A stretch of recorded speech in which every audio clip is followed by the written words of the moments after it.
मंगलम भगवान वीरो मंगलम गौतमो गणी मंगलम कुंद कुंदारो जैन धर्मोस्तु मंगलम सर्वमंगलम मांगल्यम सर्वकल्याणकारकम प्रधानम सर्वधर्माणां जैनम जयतु शासनम जैनम जयतु शासनम।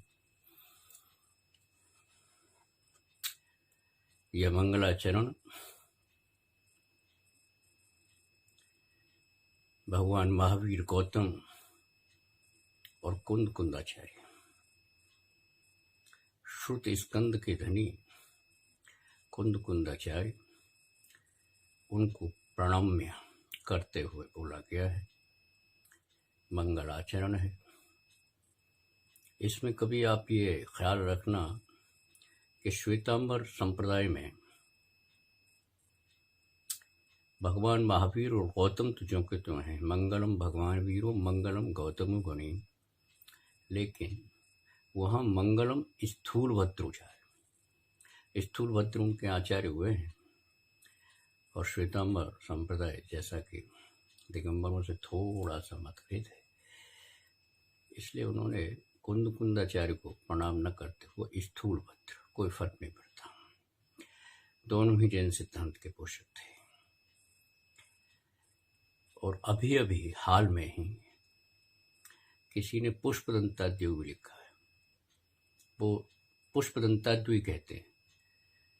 अब किस भावना से कहते हैं, उनके गुरु थे पुष्पदंत जी या जो कुछ भी, अब जो आचार्य पहले पुष्पदंत हुए हैं उनके चरणों में नमन करते हैं, अथवा कुंद कुंदाचार्य के नाम लेने में उनको कोई मानसिक पीड़ा रही होगी। खैर, आज का विषय है उत्तम संयम। पहले हमने चर्चा की उत्तम क्षमा, उत्तम मार्जव, उत्तम आर्जव, उत्तम आर्जव, उत्तम शौच और उत्तम सत्य। 10 धर्मों का निरूपण होना है। 10 धर्म स्मृति होनी है। कभी हजारों बार, अनंत बार शायद 10 धर्मों की आराधना की होगी जीव ने, लेकिन उनकी स्मृति रखनी है। पुनः पुनः आत्मा में प्रतिष्ठित होने का यह स्वलक्षण है। पुनः पुनः आत्मा में प्रतिष्ठित होने का यह स्वलक्षण है, अपना ही लक्षण है, अपना ही स्वभाव है। लेकिन काल के साथ साथ, कभी कभी भावों के साथ साथ कुछ विभाव व्यंजनाएं जुड़ जाती हैं, विभाव पर्याय आ जाती हैं, इसलिए ये बात पुनः पुनः कही जाती है और प्रतिवर्ष कही जाती है कि 10 धर्मों के पालन में तू निखरता है, तू अपने समीप जाता है, अपनी गोद में जाता है, निज के घर जाता है। और उसी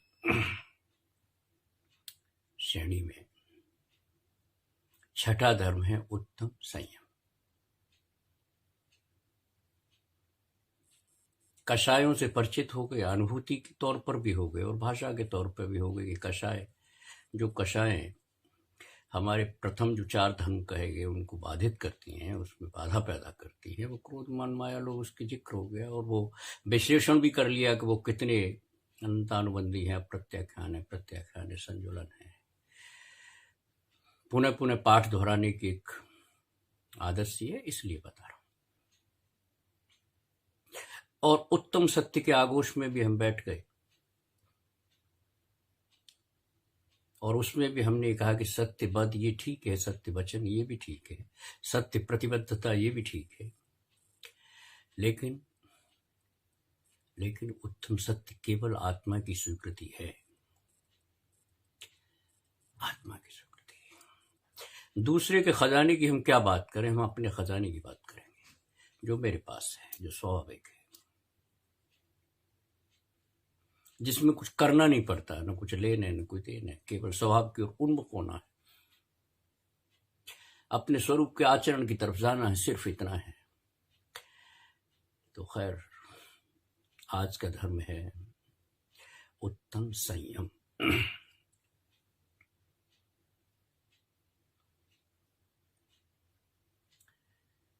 संयम मीन्स अपने स्वभाव में निरत रहना, अपने स्वभाव की देखभाल करना, संयम,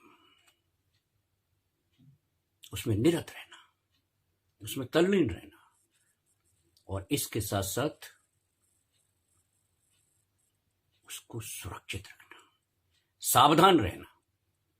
अपने सारा धर्म स्वभाव पर ही केंद्रित है। इसलिए कभी कभी आपको लगेगा कि ये तो कल भी बात थी, परसों भी बात थी, लेकिन बड़े बारीक बारीक विश्लेषण है, क्योंकि जिनोक्त का जो कथन है, जिनवर का जो कथन है, वो सूक्ष्म है, सूक्ष्मतम है।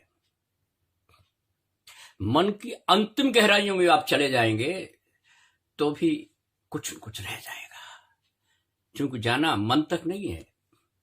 मेरे पास कोई जरिया नहीं है मन के अलावा। अभी मैं स्वभाव में तो ठहरा भी नहीं हूं, स्वभाव का तो स्पर्श भी नहीं कर पाया, बस कह रहा हूं। इसलिए कह रहा हूं कि ये कथन कभी आचरण बनेगा। सम्यक दर्शन ज्ञान चारित्राणि मोक्ष मार्ग चारित्र बनेगा, आचरण बनेगा। इसलिए बार बार ये बात दोहराई जाती है कि अपने स्वभाव में निरत रहना या अपने स्वभाव की भली प्रकार देखभाल करते रहना संयम है। संयत रहना, स्वभाव में संयत रहना, सावधान रहना। और भी दर्शनों में ये बात है, लेकिन यम है उसमें अन्न वही प्राण है, यानी प्राण को सुरक्षित रखने की वहां बात कही गई है सिर्फ। जिस तरह यम नियम, पातंजलि यम नियम, प्राणायाम आते हैं और फिर अंत में समाधि, पहुंचना सबको वही है। जैन दर्शन ने बहुत बारीक बात की। उन्होंने कहा जो तेरे यम नियम है वो कुछ अलग है इससे। हमारी सारी व्यवस्था आत्म व्यवस्था है, इधर उधर की बात नहीं है। इसलिए अपने स्वभाव में देखिए, ज्ञान तो अहेतुक है, उसका कोई हेतु नहीं है, बड़ा स्वसंवेदित है वो। ज्ञान अहेतुक है, उसका कोई हेतु नहीं है, कोई उसके लिए दूसरी सपोर्ट की जरूरत नहीं है कि वो निमित्त या वो हेतु आएगा तो ज्ञान जगेगा, ऐसा नहीं। इसलिए थोड़ा सा बौद्ध दर्शन और जैन दर्शन थोड़ा सा ये भेद रहा कि वो कभी कभी ज्ञेय को हेतु मानते थे ज्ञान का। हमने कहा नहीं नहीं, ऐसा नहीं, और सब सिद्ध भी किया और है भी, अहेतुक ज्ञान है। तो इस अहेतुक ज्ञान के माध्यम से मैं अपने ज्ञाय के स्वभाव में रहूं और संयत रहूं, ये उत्तम संयम है। उत्तम की विशेषता भी ये है कि मेरे जब तक स्वभाव का सहारा नहीं होगा तब तक कोई भी कर्म करेगा वो उत्तम नहीं होगा। भले ही हमने किसी अलंकार विशेष में बात कह दी हो या कोई विशेषण लगा दिया हो, लेकिन ये बड़ा स्वाभाविक बात है कि वो संसार की भाषा में वो उत्तम नहीं कहलाएगा।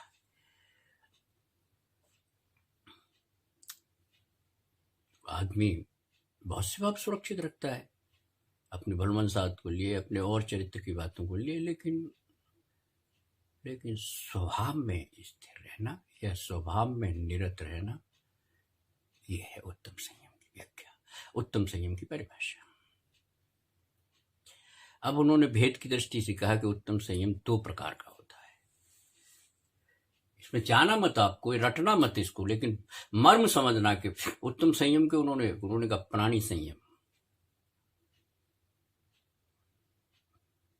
प्राणी संयम और इंद्रिय संयम।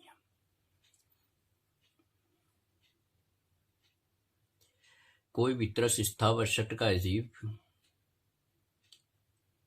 क्योंकि मनुष्य के पास साधन बहुत है, मनुष्य के पास बहुत शक्तियां, सामर्थ्य बहुत है, इसमें कोई शक नहीं है, मनुष्य के पास बहुत सामर्थ्य।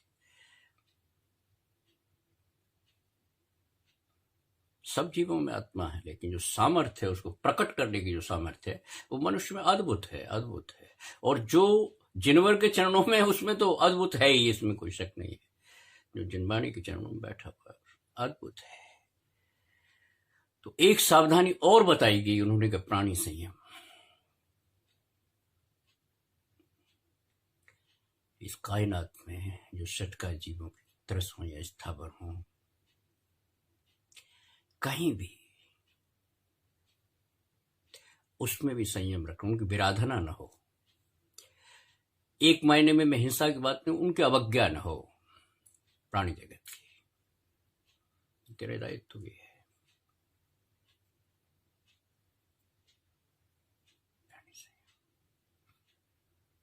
कभी कभी हमसे होती हैं कुछ प्राणी संयम में बोलने की,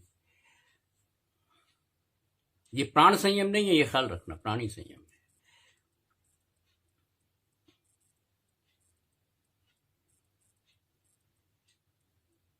कुछ उपचारवश बातें कही गई हैं, और इसलिए उपचारवश कही गई हैं कि तू पहुंचेगा सत्य पर। ये फिलहाल उपचार है, प्राथमिक उपचार है। यूं मान लें जैसे आप इस शब्द से परिचित होंगे कि फर्स्ट एड है, प्राथमिक उपचार है।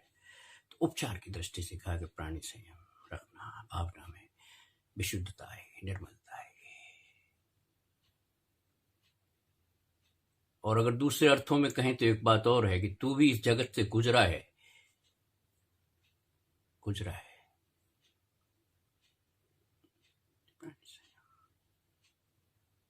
उनकी भी संभाल रखना, किसी प्रमादवश कुछ ऐसा न हो जाए जिससे अन्य प्राणियों की विराधना होती हो।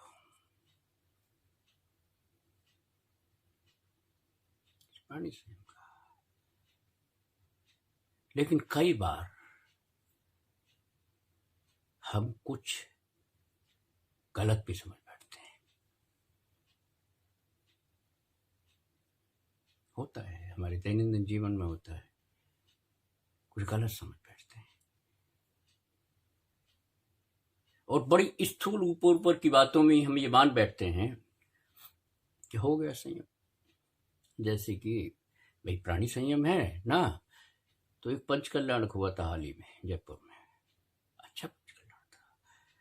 पंचकल्याणक तीर्थंकर प्रकृति की जीव के गर्भ से लेकर मोक्ष कल्याणक तक की घटनाएं बताई जाती हैं कि गर्भ कल्याणक होता है तो उसकी माता को कौन, उससे पहले गर्भ आने से पहले कौन से स्वप्न आते हैं, उन स्वप्नों का क्या परिणाम होते हैं। मन की ही दशा है ये, यानी शुभ कोई चीज होने वाली है तो आपको शुभ स्वप्न आएंगे। तो उनकी अलग अलग परिभाषाएं की गई, अलग अलग उनके अर्थ बताए गए, अलग अलग उनके फल बताए गए। गर्भ से पहले बड़ी खुशियां, अच्छी बात, बहुत प्रकृति, भाई तीर्थंकर प्रकृति का जीव आ रहा है? बहुत दूर दूर तक कोई दैविक कोई बाधा आने वाली नहीं है, ऐसी प्रकृति का जीव आ रहा है, तो निश्चित तौर पर हम गर्भ कल्याणक क्रियाएं हैं। उसमें तो खुद इंद्र यानी उसकी पत्नी शची वो व्यवस्था करती है कुमारियों की कि भाई उनकी देखभाल करना, नियम है संसार का। उसके बाद जन्म कल्याणक होता है, बड़ा खुशी का दिन होता है, रत्नों की वर्षा होती है, ऐसा कहा जाता है प्रथम लोक के ग्रंथों में। और रत्नों की वर्षा होती है, अगर भाव रत्नों की वर्षा होती है तो क्या फर्क पड़ता है। कभी कभी वैज्ञानिक मत के लोग कह सकते हैं धन धान्य अगर सही हो, समय पर वर्षा हो और जो कृषि भी अच्छी हो तो रत्न बरसना है, धन धान्य बरसना है। भाई कनक माने गेहूं भी है और कनक माने सोना भी है, तो सोने की बरसात है, यानी सब लोग सुखी रहने वाले हैं। जीव ऐसा आने वाला है तो जन्म कल्याणक बनाया जाता है। लेकिन वो तो तीर्थंकर प्रकृति का जीव है। कोई भी छोटा मोटा निमित्त मिला, मैं निमित्तों पर जोर नहीं दे रहा हूं, लेकिन कहता हूं कोई भी छोटी मोटी बात हुई इस तरह की जिससे उसकी वैराग्य भावना पनपी और वो तब के लिए चल रही है, तब कल्याणक होता है। और तब कल्याणक में एक चीज जो होती है, मैं इस पंच कल्याणकों का जिक्र इसलिए कर रहा हूं कि कभी कभी अपने जो भी स्वभाव है, ये घटनाएं भी आपके स्वभाव में कहीं न कहीं सहायक होती हैं। संभालना, कोई ये ऐसा कोई मेला नुमा चीज नहीं है, ये अपने आनंद की वस्तु है। मुझे मिलता है प्रथमान योग से, भाई उस तीर्थंकर के बारे में मैं जानता हूं और रास्ता तय होता है, नयन पथगामी, तब कल्याणक। और तब में यह है कि भाई पालकी का ले जाने का है कि वैराग्य हुआ है तो उनको तपस्थान पर, वन में, जहां भी जो भी है वहां जाना है, तो इसमें पुरुष भी, मनुष्य भी और देव भी, उनकी बड़ी रस्साकशी चलती है। हम पालकी उठाएंगे, हम पालकी उठाएंगे। फिर निर्णय होता है कि नहीं, ये तो मनुष्य को ही हक है। तुम तो भोग भूमि के लोग हो, भोग उपभोग परिभोग, लेकिन ये कर्म भूमि वाला है। तुम्हारे पास नहीं है कोई जरिया। जब तक मनुष्य, पार्श्वनाथ को भी आना पड़ता है ऊपर से ना, जब जयमाला में पढ़ते होंगे कौन से देव थे उसके बाद। ये ठीक है कि जब मोक्ष होना होता है तो उससे पहले की पर्याय जो है तीर्थंकर प्रकृति की जीव की पर्याय देव होती है, ठीक है, वो आ गई। लेकिन देवों को हक नहीं है, क्योंकि भोग भूमि के लोग हो तुम। नहीं, तो निर्णय होता है कि नहीं, ये तो पालकी मनुष्य उठाएगा। मनुष्य के वश की बात है। जब देवों की चर्चा होती है ना, देवों की चर्चा, तो वहां भी बड़ी दयनीयता है। वहां एक अभियोग्य देव, कभी तत्वार्थ उत्पन्न अभियोग्य किलविषिक, वैसे 10 हैं उस तरीके की जो सेवक जाति के हैं। इसमें मंत्री भी है, द्वारपाल भी है। लेकिन दो बड़ी दयनीय है कि किलविषिक और अभियोग्य कहा। तो अभियोग्य जो नाम के देव होते हैं वो सवारी के काम आते हैं, यानी जो उच्च कोटि के देव है उनकी सवारी है, तो उनको अभियोग्य कहा। किलविषिक कोई, जिस तरह आपके यहाँ एक पीएन होता है, चपरासी होता है, व्यवस्था है पूरी। कल्पित है अकल्पित है ये विषय हमारा नहीं है। जिन पर निकाय तत्वार्थ सूत्र ने लिखा है हम मानेंगे, हम मानेंगे। तर्क की कोई गुंजाइश नहीं है। बहुत सी जगह तर्क नहीं करने चाहिए, उठते तो हैं तर्क। जब शंकाएं बहुत हो जाती हैं, विवाद बढ़ जाता है, तो जो विद्वान लोग कहते हैं कि इस विद्या को विवाद का विषय मत बनाइए, ये तो ज्ञान की वस्तु है। और अगर विवाद हो ही रहा है तो एक काम करते हैं कि हम केवली को साक्षी रख के केवली पर छोड़ देते हैं। बात होगा, देखा जाएगा, बन जाएगी बात। वो सिद्धांत ऐसे तय हुए। विवाद नहीं है इसमें कि कौन नरक। बहुत से लोग कहते हैं ना कि हे नरक है, हे स्वर्ग है। ठीक है, कोई दिक्कत नहीं है, उनके सोचने में कोई दिक्कत नहीं है। चूंकि मेरे आत्म स्वभाव में इन बातों से कोई बाधा नहीं आ रही, इसलिए मैं इस चक्कर में नहीं पड़ूंगा क्या है और क्या नहीं है। तो देवों की भी स्थिति है, उनके यहाँ भी दो शब्द आते हैं, बिल्कुल अंतिम किलविषक और अभियोग्य देवता की सवारी की जाती है। बड़ा कमाल है। गुलामों की प्रथा रही होगी ना, पहले भी रही थी। गुलामों से क्या क्या करवाया जाता था। बहुत से लोग तो हल में जोत दिए जाते थे। दास की प्रथाओं में ऐसा होता है। तो खैर, तो निर्णय ये होता है कि भाई नहीं, देवों को ये हक नहीं है। और इसके पीछे बड़ा बारीक दृष्टिकोण है। चिनुक्त के वचन बड़े सूक्ष्म सूक्ष्म है। उनके देवों को कोई हक नहीं है, तो मनुष्य को दे दी, तब कल्याणक हो गया। उसके बाद ज्ञान कल्याणक है। कुछ प्रतिमाएं, उनको शुद्ध किया जाता है, अर्चना के काबिल बनाया जाता है। तो सूर्य मंत्र वगैरह की व्यवस्था है। अब उसको सूर्य मंत्र भी कहते हैं शायद, क्योंकि, और सूर्य मंत्र भी कह सकते हैं। दिगंबर परंपरा में उसको जो है नग्न दिगंबर साधु ही दे सकता है। और भी व्यवस्थाएं हुई हैं, कुछ वैकल्पिक व्यवस्था हमेशा होती रहती है। और जब ज्ञान, केवल ज्ञान प्राप्त हो जाता है तो मोक्ष है। और मोक्ष तो कल्याणक ही है, उसमें कोई मृत शरीर तो है नहीं, वो तो कपूर की भांति उड़ गया। विशेषता है।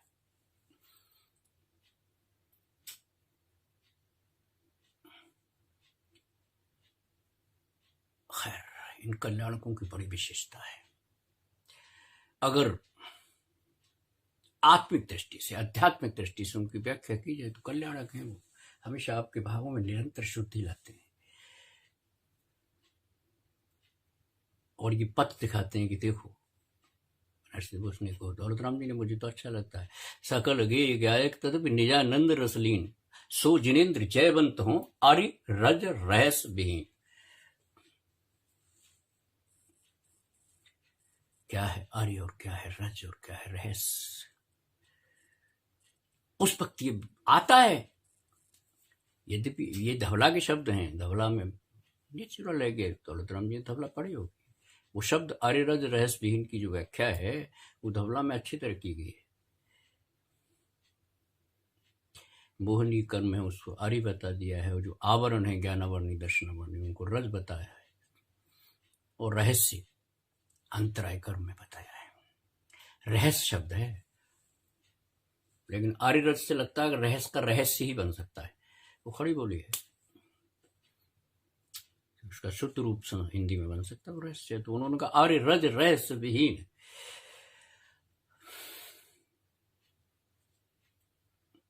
मोहनी कर्म का जिसका नाश हो गया है, आवरण जिसके ज्ञानावरणी सब खत्म हो गए, ज्ञानावरणी और अंतराय सारे घातीय कर्म बिखर गए। कभी ने कहा कि यत्र तत्र बिलख रहे हैं कि अब हमारी जगह नहीं है, इन्होंने तो कर दिया काम, हम जाएं तो जाएं कहां, तो कहीं आपसे लिपट गए होंगे, पक्की बात, हमसे आपसे और जो उस वक्त रहा होगा समशरण में।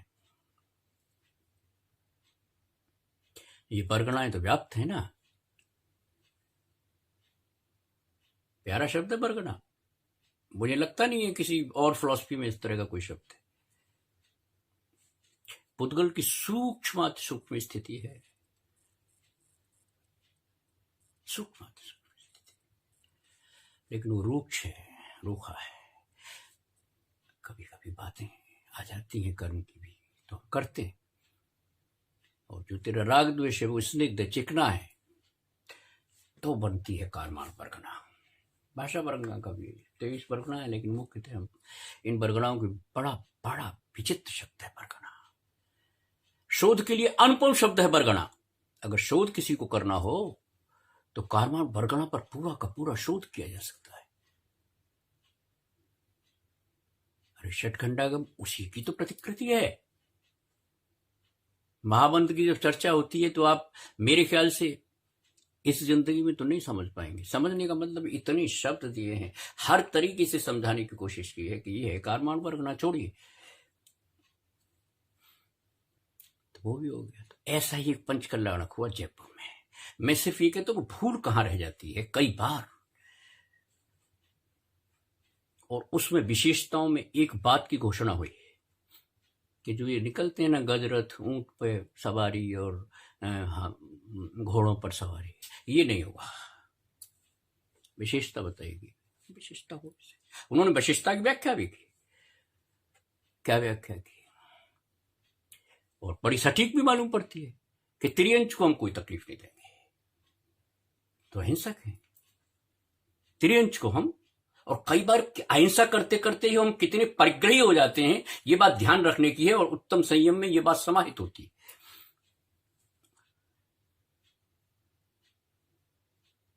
अहिंसा के आवेश में, अहिंसा की समझ में नहीं, अहिंसा के आवेश में व्याप्ति अतिव्याप्ति दोष है ये सोचने का तर्कशास्त्र में। तो क्या निर्णय लिया हमने उस पंच कल्याणक के आयोजकों में, जिसमें कि बड़े बड़े विद्वान थे, और बड़े विद्वान थे निश्चित तौर पर, उन्होंने क्या निर्णय लिया कि त्रियंच गति के जो जीव हैं, यानी कोई ऊंट की सवारी नहीं होगी, कोई गजरथ नहीं होगा, कोई हाथी नहीं होगा, या घोड़ों पर नहीं होगा, या इस तरह के जीव बैल हैं नहीं होगा, क्योंकि हम त्रियंच को तकलीफ नहीं देना चाहते। ये हमारे पंच कल्याण की विशेषता है। प्राणी संयम की दिमाग में रही हो और भावना बुरी भी नहीं, लेकिन हुआ क्या, उसका विकल्प क्या है? यही तो मैं कह रहा हूं कि जिनवर ने कितनी सूक्ष्म बातें की हैं। यहां पृथ्वी का एक जीव भी है, जल का एक जीव भी है, अग्नि का एक जीव भी है, और वायु का एक जीव भी है। षटका जीवों में है ना इस तरह का, वो ठसाठस भरे पड़े हैं जीव। हम नित्य निगोद निगोद की बात छोड़ देते हैं। निर्णय क्या लिया गया? निर्णय ये लिया गया कि वाहन पूरे होंगे उसके लिए। वाहनों में, वाहनों की तो भरमार हो जाएगी। उन्होंने कहा नहीं होगा, लेकिन निश्चित तौर पर वाहन को भरमार है, उसका विकल्प है। ये इधर से उधर चाहिए, उसका विकल्प है। लेकिन तभी तो कहता हूं, ऐसी समझ लोगे क्या कितने अग्निकायिक जीवों की विराधना हुई होगी। अग्निकायिक जीव है ना, पेट्रोल खुद अग्निकायिक जीवों का बना हुआ है। ये जो डीजल पेट्रोल जो ईंधन है, जो तुम्हारी मोटर को संचालित करते हैं या चलाते हैं, ये खुद अग्निकायिक जीवों का संग्रह है भैया। और जब वो चलते हैं तो कितने अग्निकायिक जीव, कितने अनंत, कल्पना नहीं कि आपको तो गिनती 1 2 3 ज्यादा करोड़, इससे ज्यादा आता नहीं। वहां तो बिंदी लगाते लगाते थक जाएंगे जब असंख्यात की बात करेंगे या राजू की या घन की बात करेंगे। माप है, हम उस पर जाना नहीं चाहते। जो व्यवहार काल है मानते हैं, लेकिन क्या क्या किया आपने। मेरी राय में एक विकल्प हो सकता था कि जिन त्रियंशों की बात करूं के मालिकों को पहले से ये स्पष्ट करते थे कि 1 महीने को भरपूर उनको खिलाओ पिलाओ खुश रखो, जो जिनवर की सवारी उन पे होनी है, या वो जैसे हमारे यहाँ रथ यात्राओं में और उसमें काम आते हैं, अच्छा है तो उनको खिलाओ पिलाओ। एक मासिक उनका बांध दो, उनके मालिकों को कह दो कि भैया ऐसा है कि पंच कल्याण तक या उसके बाद भी अगर आप करना चाहो तो कभी जाओ उसका देखना। वहां गायों का गौशाला है सीहोर में, राजस्थान में शायद, श्वेतांबर लोगों ने बनाया है उसको। तो उसमें 2700 गायें हैं।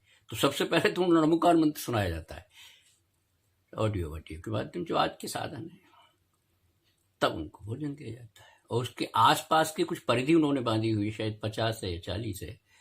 उस गांव में जो जितने कुत्ते रहते हैं ना, उनके खाने की पूरी व्यवस्था है। हर गांव में कुत्ते का पोषण करने के लिए बाकायदा एक व्यक्ति रखा गया है, 2 व्यक्ति स्त्रियां रखी गई हैं कि इस गांव के कुत्ते भूखे नहीं रहने चाहिए। सुबह शाम इतना खाना देंगे तो कुत्ते भी थोड़े दिनों बाद अभ्यस्त हो जाते हैं, पर्टिकुलर जगह पे इकट्ठे हो जाते हैं, तो कुत्ते भूखे नहीं रहते। ये भी एक तरीका। अगर आपके मन में इस तरह का कोई करुणा भाव है भी, पहली बात तो ये गांठ है, इसका कोई मीनिंग नहीं है, लेकिन चलो है, होना भी चाहिए प्राणी संयम में। तो चलो, तो आपने किया क्या। अग्निकायिक जीवों की तो विराट चूंकि वो दिखाई नहीं देते, जो दिखाई नहीं देते, जो केवल ज्ञान में तो आई है ना ये बात। मुझे तो जिनवाणी के माध्यम से तो कई बार हम ये भूलें कर बैठते हैं। ध्यान रखना, सटकाए जीव है, इसलिए हमारे यहाँ की, अब मुझे मालूम नहीं, फर्श पर कच्चे फर्श होते थे गांव में, नमक नहीं गिरने देती थी उस पर। कितनी सूक्ष्म बात थी। मेरी मां अगर कोई नमक गिर जाए ना जमीन पर, चूंकि नमक के गिरने के बाद दिक्कत यह है कि उसको साफ भी तुम करोगे तो भी वहां जीवों की राशि है पूरी की पूरी। तो मान्यता ये थी, मुझे नहीं पता कि वेदना का उनमें कितना अंश है या वो नमक को महसूस भी करते हैं या नहीं करते, लेकिन भाव की दृष्टि से मैं कह रहा हूं कि जो श्रावक थे ना उस समय, वो इन बातों का ध्यान रखते थे। ध्यान रखना भी चाहिए। कितना बारीक ध्यान है कि भाई नमक जो है ना किसी के शरीर में तो उसको वेदना में होगी। अब वो कौन सी प्रजाति के जीव हैं, उनको कितना वेदना का उनमें अंश है, चूंकि वेदनी की भी बहुत बड़ी परिभाषा है, वो अलग बात है। लेकिन उन्होंने इसकी व्यवस्था भी की ना, तुमको कोई हक नहीं, नमक मत गिराना, जीवों का नुकसान होगा। आलोचना पाठ में कहीं कहीं आता भी है। इतनी ध्यान था, और इतने बड़े आयोजनों में और इतने बड़े विद्वानों के संसर्ग में अगर इस तरह की बात हो कि अग्नि का एक जीव, तो चूंकि वाहन का विकल्प वाहन ही तो होगा, वो त्रियंचों के माध्यम से ढोया जाता था, ईंधन ये जो पेट्रोल के माध्यम से ढोया जाता है। तो इतनी समझ होनी चाहिए। आलोचना नहीं कर रहा, लेकिन समझ इसलिए कह रहा हूं कि कभी पल्ले पड़ जाए ये बात, या ये बात कभी किसी को सुनाई दे जाए, तुम्हें समझना चाहिए कि तुम कर क्या रहे हो। बहुत विचार करना चाहिए, गतिविधियों पर विचार करना चाहिए। इसलिए तो हमारे यहाँ भाषा समिति भी है, जितनी भी समितियां हैं, कि हम तो पैदल भी चलते हैं तो उसकी सीमा तय करते हैं और बहुत सावधानी से चलते हैं। मुनि का धर्म नहीं है, ये आपका भी होना चाहिए। अरे बिल्कुल चींटी इत्यादि जो दिखने वाली चीजें हैं, अगर पानी वहां गिर गया तो हम उसको बड़े प्यार से, बड़े करुणा से उठाते थे और एक तरफ अपना रास्ता उसको तय करने देते थे। मार्मिक भाव था, अहिंसा का इतना गहराई का भाव था। और आप क्या करते हैं, आपने क्या किया। और उसको मेरा जो ऑब्जेक्शन है, मेरी जो आपत्ति है, मैं सिर्फ इतना इसके माध्यम से, संयम के माध्यम से ये कहना चाहता हूं कि भूल होती है इस तरीके से इसी को कहते हैं मिथ्यात्व, इसी को कहते हैं इग्नोरेंस, इसी को कहते हैं प्रमाद। भली प्रकार जो भी गतिविधियां हैं जिसमें हजारों लाखों मनुष्यों का आगमन है, आप ही तो कहते हो 50 लाख आदमी आया है, 50,000 आया है, 5 लाख आए, आप क्या समझते हैं? वो सांस भी लेगा ना, ये पर्यावरण भी खराब होगा। बड़ी बारीक चीज है आजकल के विज्ञान में। तो इतना धुआं छोड़ेंगी गाड़ियां, धुआं छोड़ेंगी, आपको दिखाई देता हो ना दिखाई देता हो। अग्निकायिक जीवों का वध होगा या बंद नहीं होगा, तो कम से कम अग्निकायिक जीवों की जो शरीर हैं, मृत हैं, जो हमें दिखाई, वो निष्करण उनका होगा तो पर्यावरण खराब होगा। बड़ी सीधी सी बात है। आजकल ये है भी। तो वाहन तो बहुत चलेंगे, कोई दिक्कत। इतने वाहन थे भाई साहब, इतने लंबे हैं, क्या कहते हैं, जैसे उसको तो रथ यात्रा कहते हैं, इतनी लंबी रथ यात्रा। अब इसको वाहन यात्रा कहेंगे या जो भी यात्रा कहेंगे, सब पांडुशाला वहां बनवाई थी, इतनी दूर बनवाई थी, लेकिन भाई साहब हुजूम था।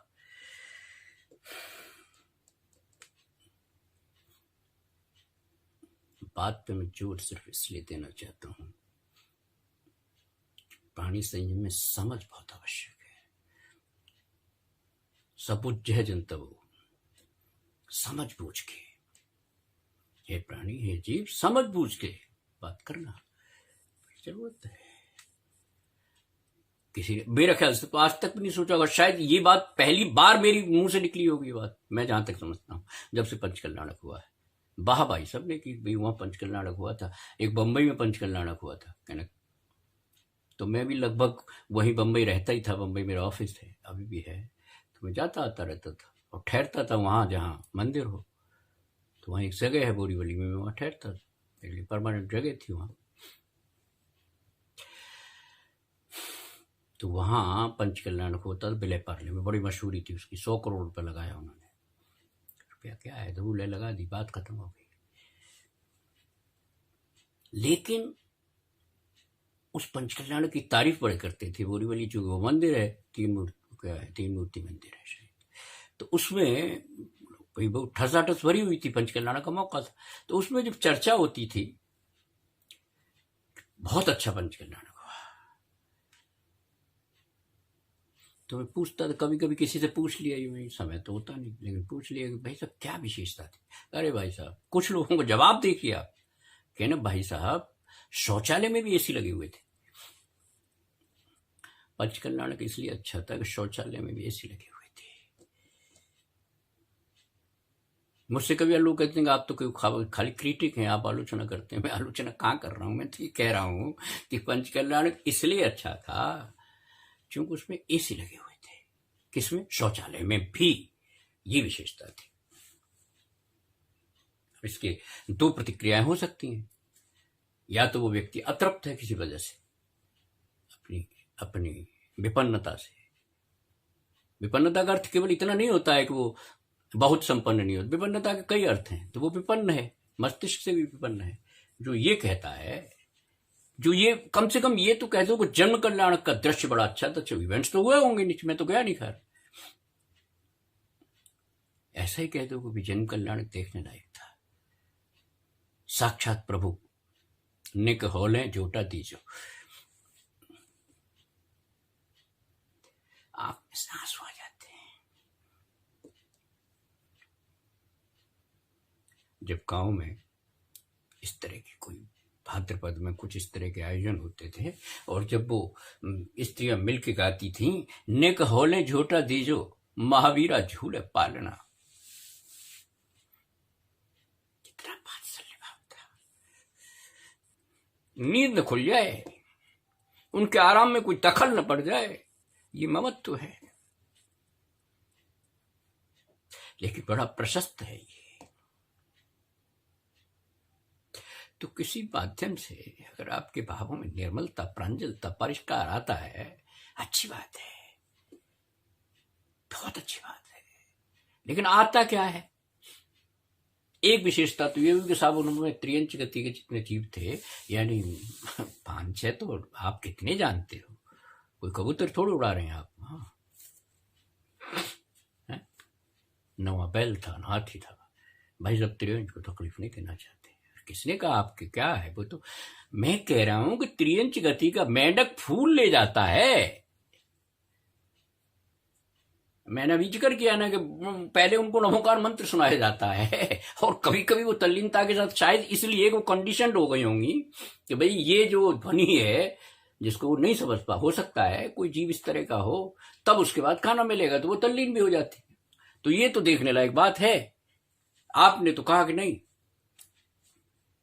आपको सुध ही नहीं है, मालूम नहीं है कि जैन दर्शन में अग्नि का एक जीव भी होते हैं। जल को छान के आप क्यों पीते हैं?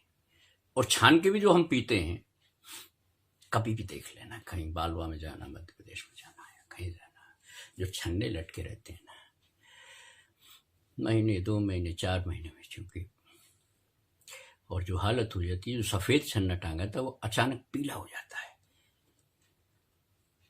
रंग बदल देता है, पता नहीं होता ये क्या है। सावधानी है ना, प्रमाद है ना, और इसके लिए कहा गया, गर्हित है ना, निंदित है ना ये। तो प्राणी संयम के सिलसिले में हम कभी कभी, हमारा एक विधान हुआ, मैं बस इस घटना को बता के फिर आता हूं अपनी बात पे, और बात लगभग है कि भाई हमें निरत रहना है अपने स्वभाव में, और ये अभी शब्दों में ही है, चूंकि मेरे अनुभवशाला में कहीं किंचित भी तो नहीं है ये बात। निरत रहना है, संयत रहना है। लेकिन इंद्रियों का मुझे पता है, इसलिए इंद्रिय संयम पर चर्चा होगी। तो प्राणी संयम में क्या है कि भैया एक विधान हो रहा था, तो उस विधान में मेरा भी कुछ भूमिका थी। तो जो विधान में आए हुए विद्वान थे ना, उनकी गतिविधियों पर मैं ये नजर रखता था, क्योंकि मुझे शौक था इस बात का कि ये शब्द 2-4 निकालें तो अच्छा लगे। ऐसा नजर आता नहीं था। 30 विद्वान आए थे, कहा गए थे टॉप के विद्वान है, बड़ी अच्छी बात। गतिविधियां बड़ी कुछ इस तरह नहीं थी।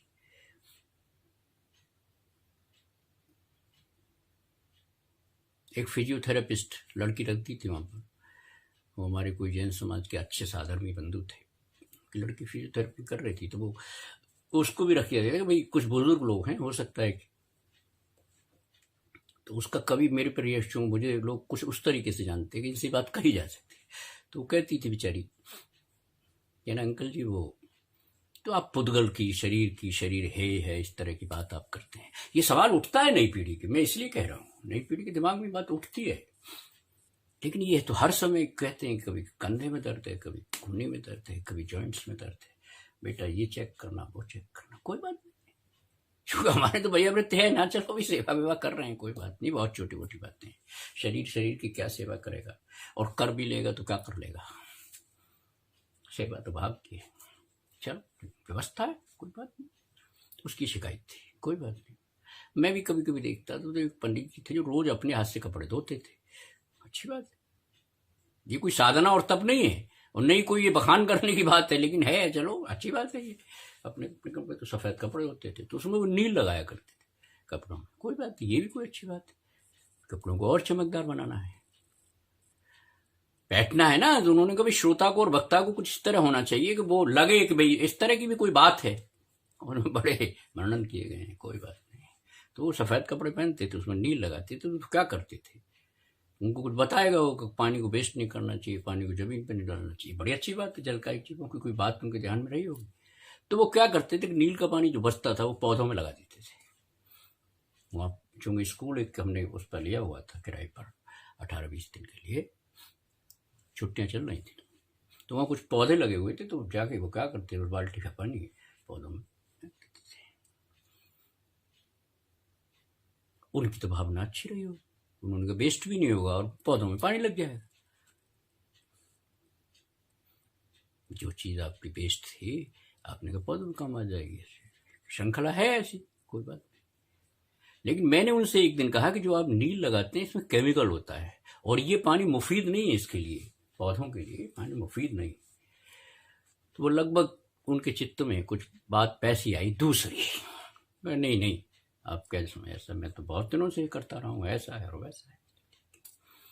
बाद में शिकायत आई थी मैनेजमेंट की, स्कूल मैनेजमेंट की, कि हमारे 20 पौधे थे, 20 पौधे मुरझा दिए, वो क्या आपने कोई देखभाल नहीं की, बहुत, तो उसका हमें दंड भी लगाया गया, कोई बात नहीं। लेकिन जो बात हो गई, यानी वो भी तो एक इंद्रिय जीव है ना, आप ही तो कहते हो, जिनवाणी कहती है, और आपसे कही गई ये बात, लेकिन ना पानी है भाई, लगाना है और करना। उसमें है क्या कि मुझे कहीं से लाना नहीं, लाना नहीं, इसमें पलटना और पुण्य भी हो जाएगा, धर्म भी हो जाएगा और जिनवाणी की बात भी हो जाएगी और पानी। इस तरह की बात दिमाग में, सड़ी हुई बातें दिमाग में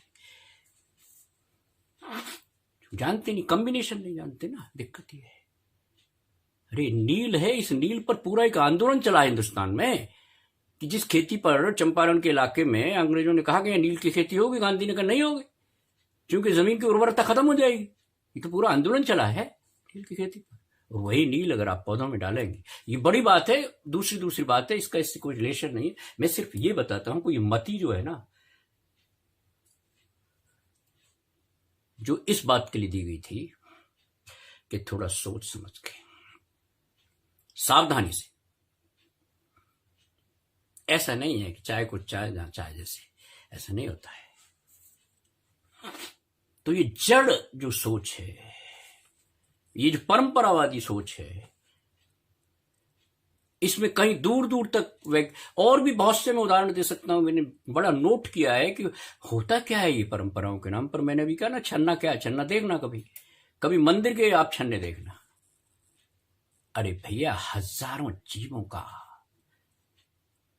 वध होता है और वध आप नहीं करते हो तो एक श्वास में 8-10 बार वाले जीव भी है। लेकिन सवाल यह है कि आप इस भाव में क्यों जीते हैं। आत्मा का तो अपमान है, तो ज्ञान की शक्ति दी है। अब आपके किस कर्मोदय से दी है ये आप जान। ये प्राणी संयम की बात है।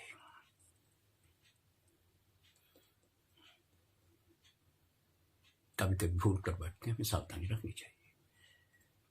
हर चीज के लिए सावधानी बहुत आवश्यक है, क्योंकि आत्मा का स्वभाव है, अनंत काल से विभाव में पड़ा हुआ है। इसकी सावधानी की बात है। ये छोटी बात नहीं है, मामूली बात नहीं है। अभी आप इनको शब्द समझ रहे होंगे। अब प्रवचन श्रृंखला में एक प्रवचन है तो चलो कोई बात नहीं, लेकिन ये जीवन की बात है, अपनी कहानी है, अपनी बात है, अपने को संभालने की बात है, तो समझना चाहिए बात को। बहुत से लोग कहते हैं कि भैया यहां क्यों बैठ जाते हो, चलो यार कम से कम दूसरी जगह नहीं बैठेंगे तो यहां हो सकता है। यहां हमारा जाता क्या है, हमारा जाता क्या है। तुमने ज्ञान भी छौंक दिया, ज्ञान भी विकृत कर दिया न, समय भी, समय की अगर कोई परिभाषा है तो समय भी खराब कर दिया। तो और कह रहा है जाता क्या है। धर्मात्मा कहने का पूरा मत जाना, तेरी अनुपस्थिति उपस्थिति से क्या फर्क पड़ने वाला है। लेकिन जाता क्या है, वहां सोने के लिए जाते हैं। अब ऐसी कुछ बातें हैं। और उपयोग तो दो ही हैं भैया। देखो उपयोग तो जैन दर्शन में दो ही हैं। आप कुछ भी उसके लगा लेना, कुछ और बात। शुद्ध उपयोग है या अशुद्ध उपयोग है। और जिसको आप शुभ और अशुभ कहते हैं ना, कभी कभी इस लालसा में क्या है, कहीं ऐसा न हो कि मुझे मौका ही नहीं मिले धर्मात्मा कहने का प्रवचन सार की भाषा में, कहते रहो। लेकिन उपयोग तो दो ही है, शुद्ध है या अशुद्ध है। अब शुभ और अशुभ जो है वो अशुद्ध के ही उपयोग हैं, क्योंकि शुभ और अशुभ अशुद्ध में ही ठहर सकता, शुद्ध में तो कोई सवाल ही नहीं। शुद्ध तो शुद्ध।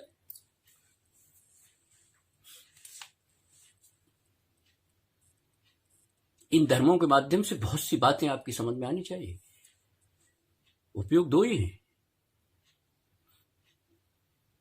और उपयोग का मतलब जो अंग्रेजी में ट्रांसलेशन है वो अवेयरनेस भी है, सावधानी भी है, अवेयर रहना। आपकी हर गतिविधि से, क्या छोटी हो, जिसको तुम छोटी समझते हो वो भी, मान लीजिए आहार भी आप कर रहे हैं तो सावधान रहना।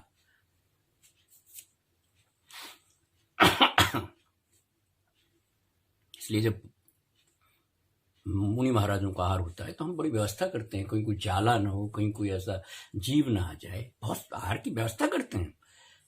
इसलिए करते हैं कि बहुत बड़े चरण हमारे घर में पड़ने वाले हैं। सम्यक दर्शन सम्यक चारित्र के धनी, हमारे यहाँ चारित्र के धनी आने वाले हैं, इसलिए हम करते हैं। अगर वो भावलिंगी मुनि है तो करते हैं ना, द्रव्यलिंगी करते हैं।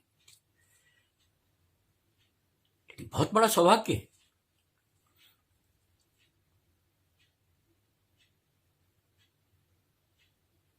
चरण को चारित्र भी कहते हैं, तो वो चारित्र के चरण है भैया, आने वाले हैं तो हम व्यवस्था करते हैं। फिर हम इतने बड़े बड़े आयोजनों में अपने को क्यों इस तरीके से। और मैं ये नहीं कहता कि आप कुछ करें या नहीं, नई पीढ़ी के नाम भी आप ये छोड़ जाते हैं, ये करना है वो करना है। कुछ व्यक्तियों को बड़ी, हमारे यहाँ थी इसी पंचकल्याण, इसी हमारे एक फंक्शन था, उसी की बात कर रहा हूँ जिसमें पंडित जी, तो उसमें एक सज्जन थे, वो बड़े चारित्र के बड़े पालक थे। वो हर एक सेकंड में हाथ यूं करके जल से करते थे। अब ये भी नहीं पता कि जिस जल से तू कर रहा है उसमें जल और जल का एक जीव में थोड़ा फर्क है। जल का एक जीव फौरन नहीं पड़ती जल में, आप बहुत देर से रखा हुआ है, आप उसी से अपना हर मिनट में वो चारित्र के धनी थे। आहार की व्यवस्था सब शुद्ध आहार की व्यवस्था। और अक्सर जो विद्वान थे वो ये चर्चा करते थे बाकायदा, घंटे, आधे घंटे, 10 मिनट, 5 मिनट, आहार बड़ा शुद्ध है। मुझे नहीं पता कि भाई आहार शुद्ध है या आहार बरगना तेज है, नहीं मालूम। आहार की बरगना होती है, बहुत से लोग कम खाते हैं, बहुत से लोग ज्यादा खाते हैं, बहुत से लोग संयत खाते हैं, बहुत से असंयत खाते हैं। और सारे विद्वानों का तो हाशरी कुछ और है। तो वो निश्चित है आहार बरगना उनकी है तो वो तारीफ करेंगे। इंद्रिय मारगना के संदर्भ में बात करना, तारीफ करेंगे।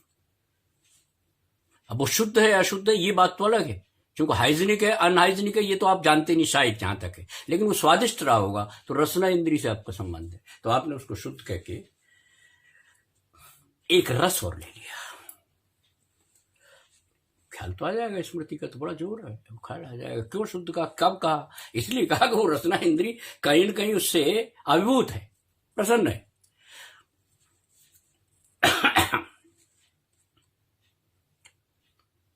तो ये हालत उनकी है जो हमारे पथ प्रदर्शक है। मैंने प्राणिक संयम की चर्चा की, कितनी असावधानी हो जाती है और कितने अग्निकायिक जीवों का वध हुआ, या कम से कम इतना तो हुआ अब तक। अग्निकायिक जीवों की सत्ता तो स्वीकार करो ना। सबने कहा है, बहुत से जो मोटी मोटी स्थूल बातें तो सभी दर्शनों में है, सभी आपके सामान्य बातें हैं, लेकिन जिनवाणी ने तो कुछ विशेष बातें की हैं, बड़ी सूक्ष्म की हैं, और इसलिए की है कि तू उसको समझ।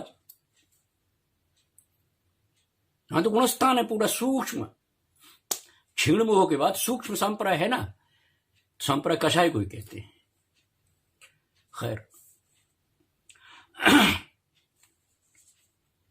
इस तरह की सावधानियां हो जाती हैं प्राणी संयम को लेके, सावधान रहना चाहिए। तो ये जो है ना कि बहुत शुद्ध है, बार बार ये कपड़ा बदलना, ये करना, कहीं न कहीं अतृप्ति है, भाव शुद्धि हो नहीं पाती। तो चलो, कहलवाने का शौक है, अहंकार की पोषण की वस्तु है, वरना गुप्ती हमारे शब्द बड़ा आता है, भाषा गुप्ती आता है ना, गुप्ती का बड़ा महत्व है, उपगोहन का बड़ा महत्व है, और यहाँ प्रदर्शन का बहुत महत्व है। और अपनी कमी को भी, अपने प्रमाद को भी कहेंगे साहब, ये विशेषता थी इस पंचकल्याण।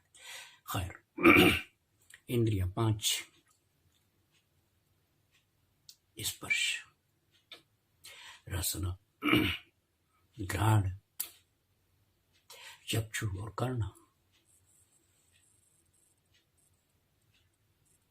पुण्योदय से मिली है निश्चित तौर पर, संपूर्ण तेरे पास। धीरे धीरे जिस तरह बुढ़ापा आता है तो इंद्रियां शिथिल पड़ जाती हैं, ये ठीक है, लेकिन इंद्रियां तुझे मिली है, बड़ी बात है, बड़ी बात है, बड़ी बात है। ये जो भी कोरोना आया उसमें एक नई रिसर्च आई है कि भाई अगर कोई आपकी सूंघने की शक्ति कम हो जाए तो समझ ले रहा है कि कहीं कोई आक्रमण है कोरोना का। ये लक्षण है, छोटी मोटी बात है, ये कोई मतलब नहीं है। मैं सिर्फ इतना कहना चाहता हूं कि जो ये 5 इंद्रियां मुझे मिली, ये बड़े पुण्य का विषय है, पुण्योदय से मिली है।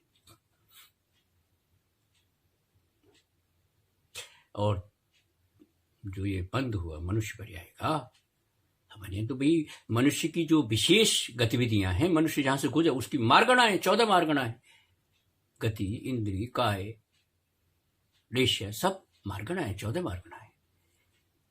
और 14 मार्गणाएं करने की जरूरत क्या थी, बता देते भाई मनुष्य गति है, ये इतनी इंद्रियां हैं, इतनी लेश्यां हैं, सब पता है, काय है, षटकाय है, या ये बता देते, कोई दिक्कत नहीं है। लेकिन उन्होंने बड़ा सूक्ष्म विश्लेषण किया कि इन गतियों से, इन मार्गणाओं से होकर आया है। तो ये मार्गणाएं हैं मनुष्य की। जब विशेष विवेचन करना होता है तो मार्गणाओं का जिक्र करते हैं। भावनाएं भी 16 कारण, आप 16 कारण की भाद्रपद में आप पूजा कर रहे होंगे। मुख्य दर्शन विशुद्धि तो बड़ा सूक्ष्म विवेचन है इंद्रियों का। मैं ये कह रहा हूं कि ये 5 इंद्रियां आपको मिली हैं, ये अचानक नहीं मिल गई हैं। ये यूं ही नहीं है कि कोई गिफ्ट मिल गई थी, किसी भगवान ने दे दी ना, ऐसा नहीं है। हमारे यहाँ तो नहीं है, पुण्य से मिली है, पर्याप्तियां मिली है। सिर्फ भाषा पर्याप्ति कोई मामूली बात है। ये अकले बकले देखे होंगे आपने कभी, जो मंत्र नहीं बोल पाते। दुर्भाग्य ये है कि आप कहेंगे डमो अनंताणम तो वो कुछ और ही कहेंगे।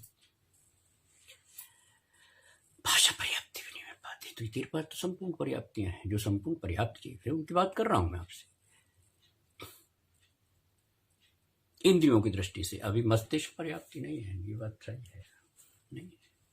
केवल ज्ञान की वस्तु है, वो ज्ञान है। पर्याप्ति तो पूरी। तो इंद्रियां जो पुण्य से मिली हैं, पंच इंद्रियां, उनका कितना दुरुपयोग करते हैं आप। हमारे तो प्रतीक के रूप में कही जाती थी ना, विषयों में जमाना दीवाना हुआ। इंद्रियों की प्रतीक थे ये। स्पर्श इंद्री हाथी का कहा जाता है। स्पर्श इंद्री के वश में जो हाथी भया, वो तो कागज की हथनी पे मोहित हुआ। जो ही झपटा गढ़े में वो जाइए। हाथियों को पकड़ने की कला हुआ थी, उन जो लोग हाथियों का काम करते गट्टा, चूंकि वो जानते हैं ये जो अंकुश शब्द है ना, अंकुश, उसकी काम ग्रंथि पर लगाया जाता है अंकुश, तब जाके वो आता है, वरना हाथी को संभालना मुश्किल है।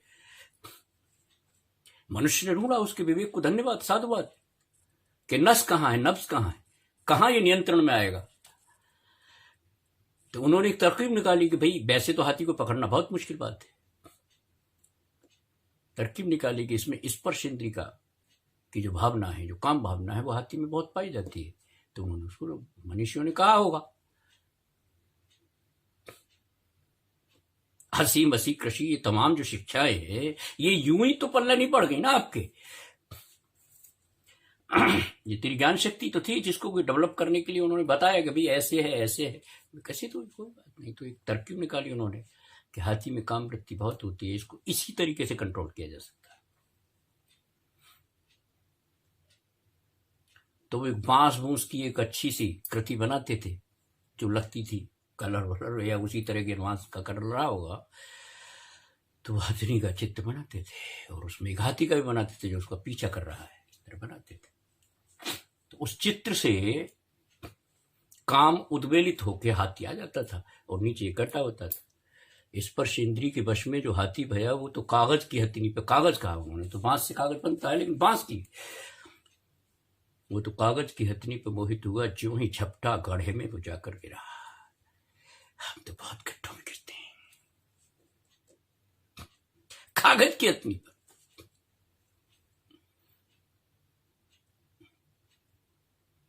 विषयों में जमाना दीवाना हुआ। बड़ी रफ भाषा में कह रहा हूं कि हमने जवानी का और जबान का जितना दुरुपयोग किया है, सबसे ज्यादा दुरुपयोग किया है तो जबान का है, जवानी का।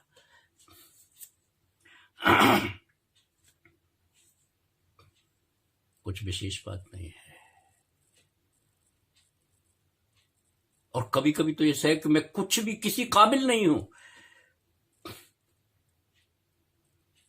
यानी वो तो आत्मा में कहा है ना भैया, अनंत ज्ञान है, अनंत दर्शन, अनंत सुख, अनंत वीर्य है, बहुत सामर्थ्य है, लेकिन मेरी सामर्थ्य तो बहुत किंचित है, बहुत कम है, और उसी पर जूझा फिरता हूं।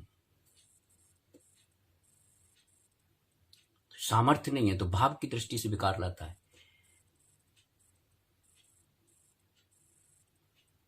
भाई आज्ञा तो ये दी थी आचार्य ने कि इंद्रियों पर संयम रखना, ये धोखा दे सकती है, तो ये मिली है, इसका दुरुपयोग मत करना। तो उन्होंने उदाहरण दिया कि तू हाथी से भी क्या गुजरा है, कैसे कैसे इन इंद्रियों ने तुझे ठगा है। तो उन्होंने हाथियों का एग्जाम्पल दिया। कंट्रोल करने की एक क्षमता वो होता है जिसको अंकुश कहते हैं। एक मामूली सा 10 वर्ष का, 5 वर्ष का, 8 वर्ष का बच्चा अंकुश रखता है,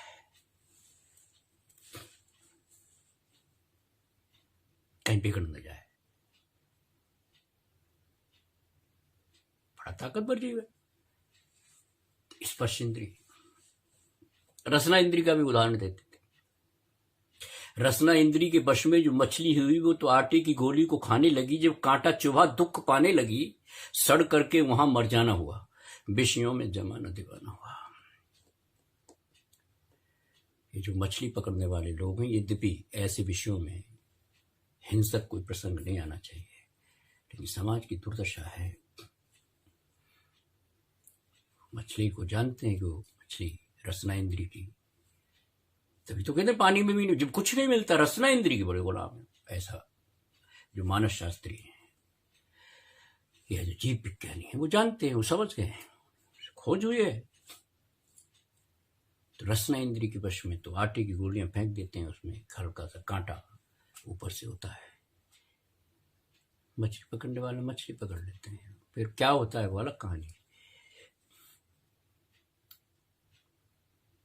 ऐसी कर्ण इंद्री के बारे में, ये जो हिरण है ना, हिरण पहले बहेलियों का, यानी बहेलिया मीन्स जो शिकार करते थे, शिकारी थे, जो उनके खाल वगैरह का व्यापार करते थे, या वैसे शिकार लोग शौकवश भी जाते थे, तो वो जानते थे जो हिरण का है, हिरण की एक कमजोरी होती है संगीत सुनना। हिरण की भी कमजोरी बताओ, संगीत। आप नहीं जानते कि शास्त्रीय संगीत क्या है और ये जो बॉलीवुड का संगीत है ये ऐसा वैसा। संगीत के बारे में अगर कोई जैन दर्शन में पढ़ना हो ना आपको,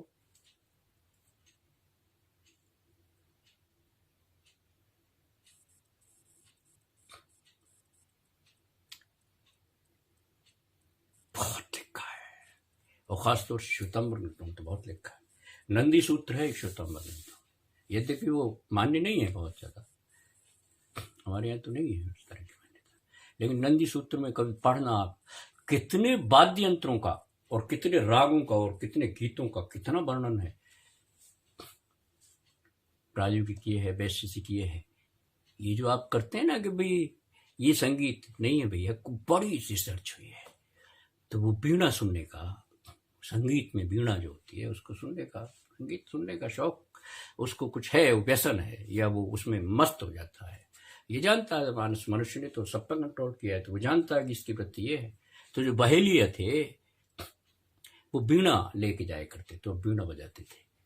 ये मालूम हो जाता था कि इस जंगल में हिरण ज्यादा है, तो वीणा आते थे। तो हमारे गाता था एक फकीर, एक दिन एक बहेलिया धनुष बाण करधार, वीणा लगा बजावने, लेकर मधुरी तान, चरते चरते एक मृगा आ निकला उस होर, बड़े प्रेम से सुनने लगा उस वीणा की घनघोर, और मौका पाकर बधिक ने मारा उसके बाण, हृदय मृगा के जा लगा निकल गए हैं प्राण।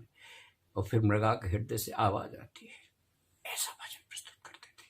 लेकिन इसमें यह तो तय हो गया कि देखो, मनुष्य के विश्वासघात की कहानी और उसके व्यसन की कहानी, एक अपना परलोक सुधार रहा है, एक ने इहलोक समाप्त कर दिया।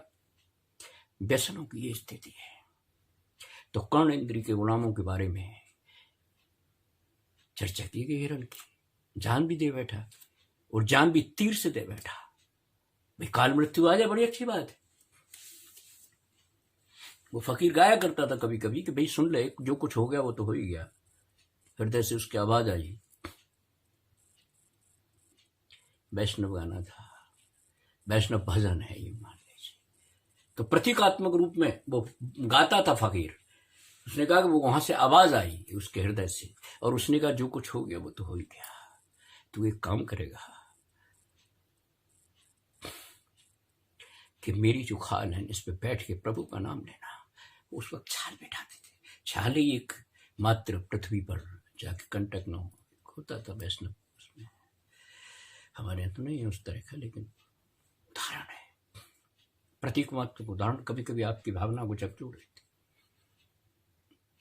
तो उसने कहा कोई बात नहीं, तूने तो छल किया, लेकिन मैं भी कम दोषी नहीं था, मैं उस व्यसन का शिकार था। तो मैं तो अपने को गंवा बैठा, लेकिन तू अपना परलोक सुधार ले। यही एक तरीका है, जो कृत्य किया है उसका तो तुझे दंड मिलेगा, इनसे पाप का दंड तो मिलेगा। इंद्रियों की स्थिति है, कर्ण इंद्रिय। एक भंवरा होता है जिसकी घ्राण इंद्रिय की बात कर रहा हूं। उसको फूलों की, कमल के फूलों की गंध बड़ी अच्छी लगती है। और वो कभी कभी उन पर मंडराता भी रहता है और कभी कभी उस पर बैठ भी जाता है। कमल की विशेषता ये है कि वो शाम को जब सूरज अस्त होने लगता है तो वो भी अपने जो पंख हैं, कमल की जो पंखुड़ियां हैं, वो स्वतः बंद हो जाती हैं। तो भंवरा सूंघते उसने कहा ठीक है, मैं हृदय का परिमापन नहीं कर रहा हूं, हृदय की बात वैसे बता रहा हूं, व्यक्त कर रहा हूं काव्य की दृष्टि से कि भैया वो बैठ गया। तो उसने कहा कि भाई घ्राणेन्द्रिय का शुभ है, घ्राणेन्द्रिय कि रात भर आनंद लूंगा, इसकी जितनी गंध है उसका पूरा आनंद उठाऊंगा, क्योंकि रात को तो बंद हो जाएगा, रात भर बैठूंगा इसमें, गंध का पूरा आनंद लूंगा, और सवेरे जैसे ही सूर्य उगेगा तो ये खुल जाएगा, मैं भाग जाऊंगा। तो संस्कृत में एक शिवराज विजय ग्रंथ है, कोई संस्कृत साहित्य पढ़ा नहीं है, लेकिन यदा कदा पढ़ा, वैसे ही शौकिया, कोई ऐसा नहीं है कि भाई मैंने कोई डिग्रियां ले रखी हूँ, ऐसा नहीं है। तो इसलिए ये कभी बहुत सी पुस्तकों का जिक्र आ जाएगा, ये ब्रह्मपाल बैठना की तो शास्त्रीय है, ये वो ऐसा कुछ नहीं, पढ़ने का शौक था। तो शिवराज विजय में एक पहला जो श्लोक है उसका मर्म बताता हूँ।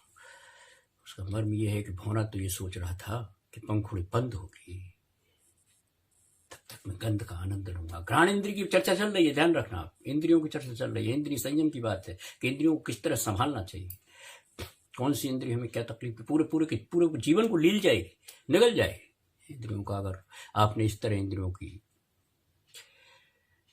तो खैर बैठ गया। तो शिवराज विजय में एक श्लोक आता है कि भौरे ने तो कुछ ऐसा सोचा था, लेकिन सवेरे एक हाथी आया। हाथी की आदत है, कुछ बिगाड़ता है कुछ खाता है, जंगल का माहौल है, तो पूरा का पूरा उसको चढ़ गया।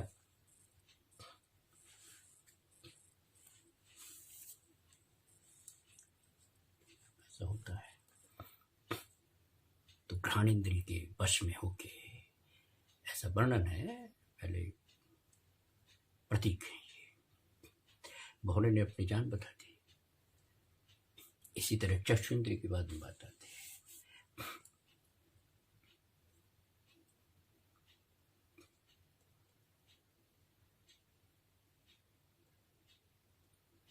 ये कीट पतंगे होते हैं ना, सवेरे सवेरे आप देखते होंगे समृद्ध पाए जाते हैं, कभी दीपक से टकरा के, कभी आपकी ट्यूबलाइट्स और बल्ब से टकरा के। बड़ा शौकीन है वो रोशनी का, उस तरह से उसको व्यसन है, उसको अच्छी लगती है, उसकी चक्षुओं को भाती हैं। तो इसकी दो परिभाषाएं की जीव शास्त्रियों ने, एक तो ये है कि उसको भाती है इसलिए चांद दे बैठता है, दूसरी ये है कि ना उसको भाती नहीं है तब भी वो चक्षु का ही शिकार हुआ ना, उसी इंद्रिय का शिकार हुआ, उसे भाती नहीं है इसलिए वो कोशिश करता है कि इसको खत्म कर दूं, उसमें मर जाता है। तो इस तरह भी चक्षु इंद्रिय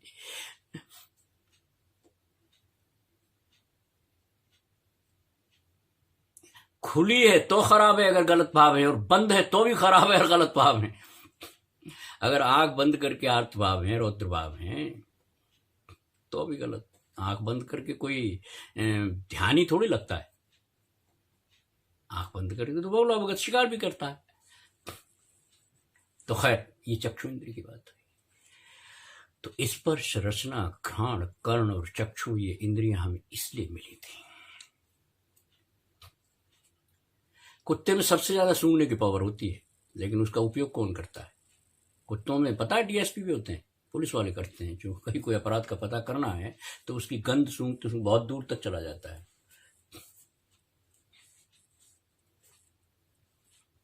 उसका प्रयोग वो करते हैं, वो कुछ जीवन में कर नहीं पाता। क्यों? कि तेरे को सूंघने की शक्ति में था ना, जो प्रबल मिलेगी, लेकिन कुत्ता सूंघना और भौंकना इसके अलावा करता क्या है बताइए आप? उसके लिए जो सूंघना है वो गलत साबित होता है, क्योंकि सूंघने की शक्ति, सूंघने की ऊर्जा जब ज्यादा बढ़ जाती है तो भौंकने लगता है। यानी वो परिणाम पर पहुंचता है कि इस सूंघने के बाद ये मालूम पड़ा कि ये कोई अजनबी व्यक्ति आया है, ऊर्जा का पूरा उसने कर लिया दुरुपयोग या उपयोग जो भी है, तो वो भौंकने लगता है। हो सकता है मनुष्य सभ्यता के लिए वो अच्छी बात हो, लेकिन कुत्ते के लिए तो कोई खास बात नहीं है। मतलब ऊर्जा भी गई, ऊर्जा का उपयोग किया और भौंकना भी पड़ा।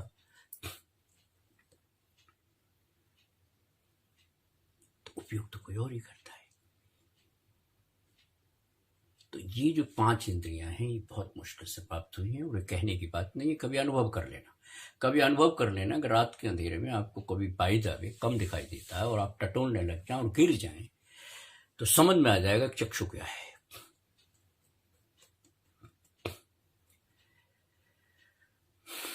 शास्त्र का प्रवचन हो रहा हो या ऑडियो हो, कैसेट हो, और आपके पास कान न हो तो बहुत दयनीय लगेंगे आप। मन में इच्छा तो है लेकिन दयनीय लगेंगे आप। कान नहीं, क्या करूं, प्रभु का नाम तो लेना चाहता हूं। आनंद आता है ना नाम में, कुछ मैंने कुछ जोड़ा है उससे, नाम से भावना को, इसलिए कह रहा हूं। वो आवश्यक नहीं है, लेकिन रसना नहीं है। और आचार्यों को भी शुद्ध पढ़ना। और अब मान लीजिए आप कोई दोष है जिसको कहते हैं कभी कभी हकला तुतला जो भी है, तो अर्थ का तो अनर्थ हो जाएगा। और वैष्णव भाषा में कहें तो प्रार्थना कुछ कर रहा है, पहुंच कुछ और जाएगी। वैष्णव, हमारे यहाँ तो कोई इसका महत्व ही नहीं है। तो बहुत एक एक चीज का अभाव अगर हो जाए, आपसे कहे कोई आप भी दोनों आंखों की दृष्टि दे दो, मैं 1 करोड़ रुपए देता हूं, आप जल्दी नहीं तैयार होंगे। आप कितने भी विपन्न हो, कितने भी गरीब हो, नहीं दी चूं, बहुत बड़ी उपलब्धि है इसकी। ऐसी थोड़े मिल गया हमको। मनुष्यता को परिपूर्ण करने में इंद्रियों का बड़ा रोल है, इंद्रियों को बड़ी भूमिका है, कोई शक नहीं है इसमें। आप सुन रहे हैं इस बात को और कहीं लग जाए तो जिनवर की बात कोई मामूली बात है क्या? तो कर्णेंद्रिय का अर्थ है और रसना इंद्रिय का भी अर्थ है।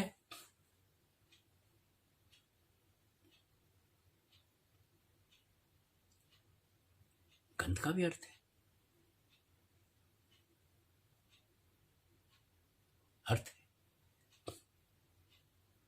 लेकिन ये निरर्थक साबित हो जाएं, इनका दुरुपयोग में करने लगूं, तो फिर तो मनुष्यता की पूरी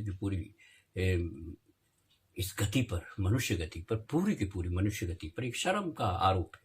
शर्म है, तुम क्या किया, ये मिला भी सब खत्म हो गया। पूछो ना किसी बुजुर्ग से, हम कहते हैं ना जन्म जरा मृत्यु विनाश है, क्यों कहते हैं जरा?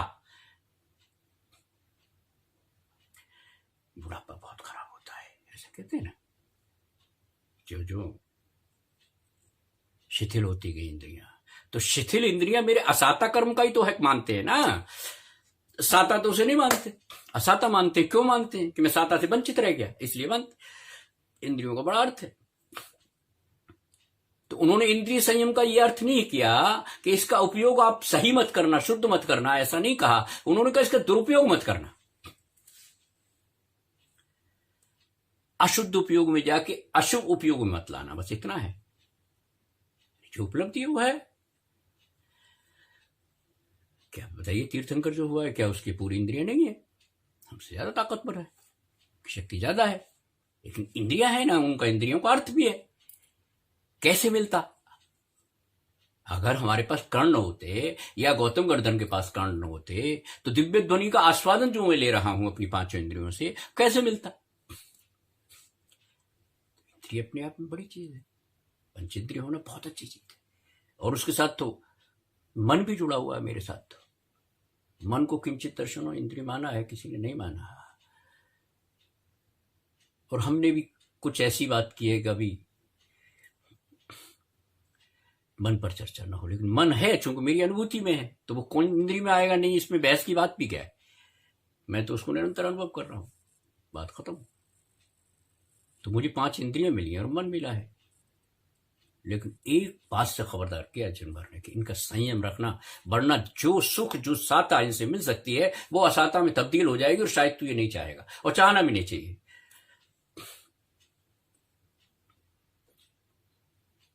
तो संयम की भाषा, प्राणी संयम, इंद्रिय संयम, इंद्रियों को संयम रखना, संभाल के रखना, संभाल के रखना। ये सच है कि नहीं जाएंगी साथ, लेकिन ये भी सच है कि इसकी स्मृति साथ जाएगी। कारमान शरीर में, अभी कारमान प्रकरण की बात है, जाएगी स्मृति इसके साथ, और इसकी स्मृति और संस्कार अगर साथ जाएंगे तो अभी तुझे चिंता करने की बात नहीं।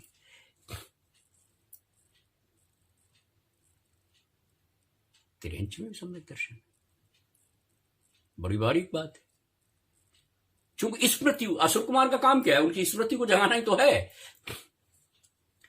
असुर कुमार जो भिड़ाता है वो एक वैसी बात हो सकती है कि असुर कुमार नाम का देव भी है, लेकिन उसका काम क्या है?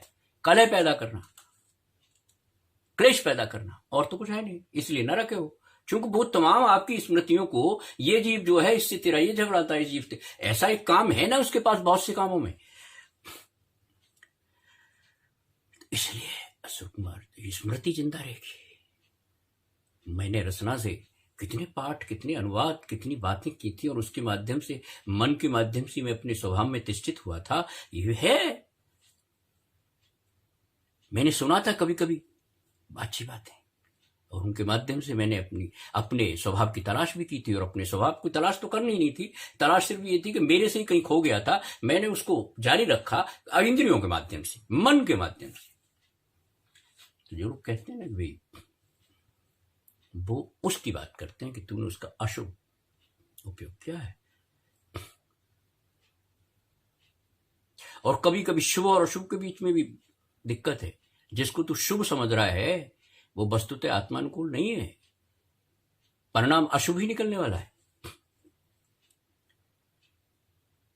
हम धर्म के नाम पर, अध्यात्म के नाम पर आयोजन वगैरह बहुत सारी करते हैं, तो नेचुरल है, शुभ माना जाएगा। लेकिन जैसा कि मैंने अभी कहा कि वो पंचकल्याण की जो बात थी वो तो अशुभ ही है। अब तू मानता रहे शुभ, लेकिन इस तरह की धारणा अशुभ है, निश्चित अशुभ है, क्योंकि तुझे ज्ञान में तो कहीं है नहीं, और तूने अग्निकायिक जीवों का तमाम उनकी सत्ता ही मिटा दी। और मैं ये नहीं कहता हूं तू कुछ करता धरता नहीं है, कुछ कर भी नहीं सकता है, करना चाहता तो तू भगवान बना ही हुआ था। ये तो अच्छा हुआ, ये तो बहुत अच्छा हुआ कि एक मर्यादा लगा दी गई, 24 तीर्थंकर से ऊपर नहीं होंगे। वो किसी वजह से, वो सत्य है असत्य है, तर्क है, तो मैं ये नहीं कहता, लेकिन बहुत अच्छा हुआ कि मर्यादा लगा दी गई, वरना तीर्थंकर गिनते गिनते परेशान हो जाते। अब भाई 1500-1600 पीछे तो वैसे भी है। अब किसको अगर ये छूट होती, भी कह देते लोग, बड़ी मुश्किल हो जाती, और सबके गुण गिनने गिनने मुश्किल हो जाते, सबके चिन्ह बनाने पड़ते, बड़ी गतिविधियां करनी पड़ती, तेरी सारी जिंदगी इसमें चली जाती। अब 24 नहीं हो तो 1624 हो जाती। तो ये तो बड़ा अच्छा हुआ, मर्यादा लगा दी।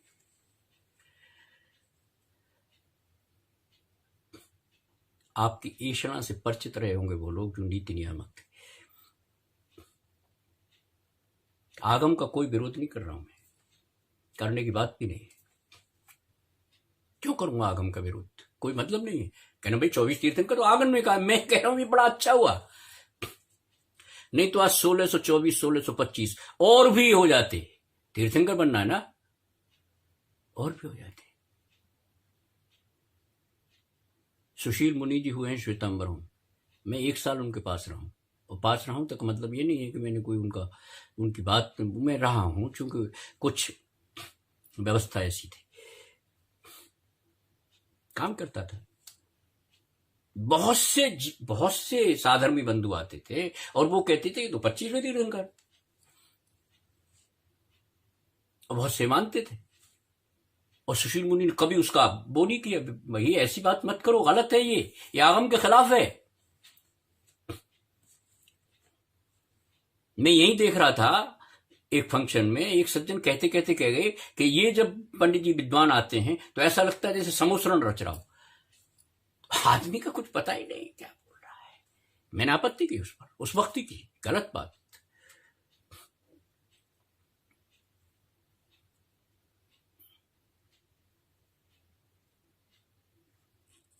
एक अखबार निकलता महाराष्ट्र से, लोक सत्ता, अच्छा अखबार है, मराठी भाषा में। तो उसके सहकारी संपादक आए हुए थे एक फंक्शन में, और बाहुबली जी महाराज महाराष्ट्र के थे, वो भी दिल्ली में पधारे थे, जो अब आजकल वो क्या शिकोहपुर शायद उनका काफी काम किया है। तो उनके बाहुबली जी के आगमन पर एक जगह एक छोटी सा आयोजन था, तो जो लोक सत्ता के वो भी आए हुए थे, और पाईदा भी संयोगवश मैं उसका आयोजन, वो कहते हैं ना, संचालन कर रहा था, मंच संचालन। दिक्कत होती है कहने में, क्या मंच का संचालन करना है। सामाजिक कुछ होती हैं बातें, कुछ अपना भी अहंकार होता है, इसमें कोई बहुत बड़ा मतलब कहने की बात नहीं है तो होता है भी व्यक्ति, मैं हम उसको मान भी देते हैं, अहंकार वश भी हो जाता है, मन संचालन में श्री श्री ये करेंगे तो ठीक, क्षुद्र बातें हैं। तो उन्होंने अपने भाषण में कह दिया कि ये तो 25वें तीर्थंकर,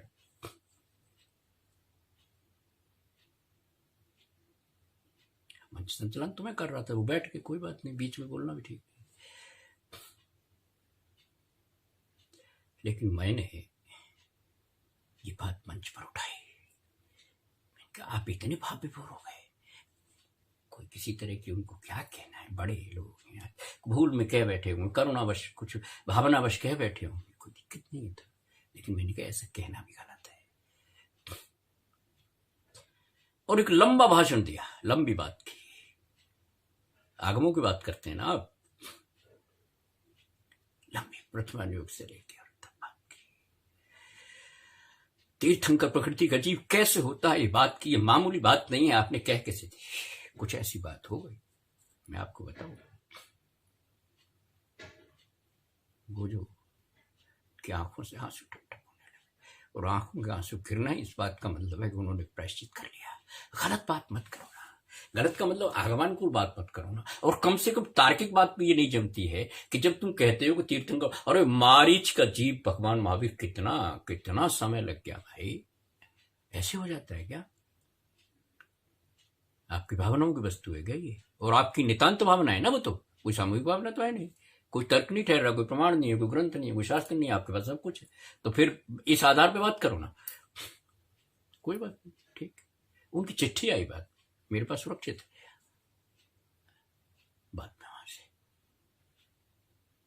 उन्होंने कहा, आप कभी ऐसा होता है, मैं हम कोई मतलब तो है नहीं इन बातों का, बात बता रहा हूं, उन्होंने मतलब उसको बात को माना। अब यहाँ तो बात दूसरी है कि अगर मैं बात को कहूंगा, ये बात कि भैया तुम यहाँ कहीं ये इतनी जीवों का ये मामला है, इसको कम से कम कहो, कहीं तुम तो बहुत लिखते हो, संपादक भी है, कुछ कहो ना भाई, गड़बड़ है ये, ताकि नई पीढ़ी को फिर आगे मान लो कोई ऐसा पंच कल्याणक हो और कोई इस बात का फैसला कर ले कि वाहनों की भरमार होगी, लेकिन 4 त्रियंज गति के जीवों का आना मना है वहां पर, उनको जिनवर की सवारी ले जाने का कोई हक नहीं है। अरे प्रथमान युग तो मेढक भी फूल ले जाता है और देव हो जाता है, कुछ इस तरह की बात आती है ना, सैनिक के हाथी के नीचे कुचल जाता है, लेकिन भावना में फूल है, बंद उसका हुआ नहीं होगा इस तरीके का, देव बन गया, बड़ा स्थान दिया है भावना को, लेकिन सावधानी के साथ, बह मत जाना, थोड़ा रुक रुक के, कल कल कल कल कल, महावीर देवी ब्रह्मांड का ना, कल कल कल कल, सोच सोच के, चिंतन मनन साथ साथ चलता रहे, तब बहना, नहीं तो बाढ़ आ जाएगी, बहना थोड़ा ठहर ठहर के, और ठहरने का मतलब है कि सावधान सावधान सावधान सावधान। तो प्राणी संयम की बात हो या इंद्रिय संयम की बात हो, बहुत सावधानी की जरूरत है। इंद्रिय में भी यही है कि कहीं जवानी और जवान का ये आरोप ना आ जाए मेरे पास कि जवानी और जवान का दुरुपयोग मैं कर रहा हूं। कुत्ते ने मना कर दिया था, शयार से कहानी आती है हमारे शास्त्रों में भी, नैतिक कथाओं में आती है कहानी कि कुत्ते ने सियाल से कह दिया कि भाई इस जीव का कोई भी हिस्सा खा मत लेना, क्योंकि इसकी किसी इंद्री से कोई अच्छा काम हुआ ही नहीं है, मैं गवाह हूं, चूंकि मैं तो 12 साल की उम्र होती है उसकी, कुत्ते की और उल्लू की, इनकी सबकी कम उम्र होती है, अच्छा है उम्र कम होती है। तो उसने कहा मैं तो इनके पड़ोस में ही रहता था, मैं इनके पड़ोस का कुत्ता था, इनकी भी थोड़ी सी रक्षा करता था, मकान की थोड़ा झूठन घूटन मिल जाता था, खाता था। हुआ गया कि सेठ जी सवेरे सवेरे, गांव की बात है, शौच के लिए सवेरे सवेरे जाते थे,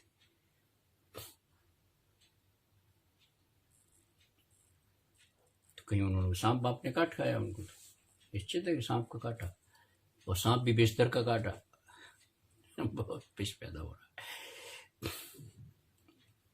डेथ हो गई उनकी। अब कुत्ते को सवेरे सवेरे कुछ मिलती होंगी उनसे, जिसको आज की तारीख में ब्रेड कहते हैं, रोटी पानी, वो बासा भूसा देते होंगे। तो कुत्ते ने कहा कि अभी तक सेठ जी आए नहीं।